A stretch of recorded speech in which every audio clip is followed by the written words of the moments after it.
સાવલી ટીંબા road પર જે અત્યારે 4 લેનનું કામ ચાલી રહ્યું છે અને સાથે સાથે બે બ્રિજ, જે બ્રિજ આપણે જોયો પણ છે કે ભાઈ કયા કારણોસર બ્રિજની અંદર સળિયા દેખાતા થયા. ત્યારબાદ વિભાગને અને તેમજ માન્ય મુખ્યમંત્રીશ્રીને રજૂઆત કરતા તાત્કાલિક ધોરણે ઇમિડિયેટ એનું સમારકામ ચાલુ કરવામાં આવ્યું છે. પણ આજની તારીખમાં પણ એ પ્રશ્ન ઉભો છે કે ભાઈ સમારકામ માત્ર આજની વાતને માત્ર ખાત પીછડો કરવા માટે તો નથી થયું.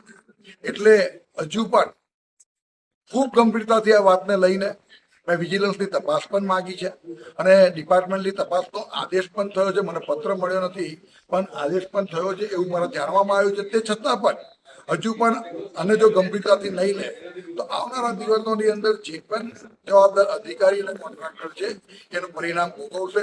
કારણ કે મને હજુ પણ એવો શક છે કે આજની મિનિટના 30 સેકન્ડે જ્યારે આ કામ હમણાં જે એમનું ઉપરનું જે લેયર મારવામાં આવ્યું છે, આ કરવામાં આવ્યું છે, જો હમણાં કદાચ હાલ પૂરતું હોય તો વસ્તુ અલગ છે. પણ એમાં આગામી દિવસની અંદર વ્યવસ્થિત ટ્રીટમેન્ટ સાથે બ્રિજ પાછો ઉભો કરવાની જવાબદારી ડિપાર્ટમેન્ટની અને કોન્ટ્રાક્ટરની છે. જો કોઈ પણ નુકસાન થશે, કોઈ જાનહાનિ થશે એની જવાબદારી સંપૂર્ણ એમની રહેશે. આવનારા દિવસોની અંદર એની તપાસ પણ થશે અને તપાસમાં જે જવાબદાર એની પણ બદલાવાની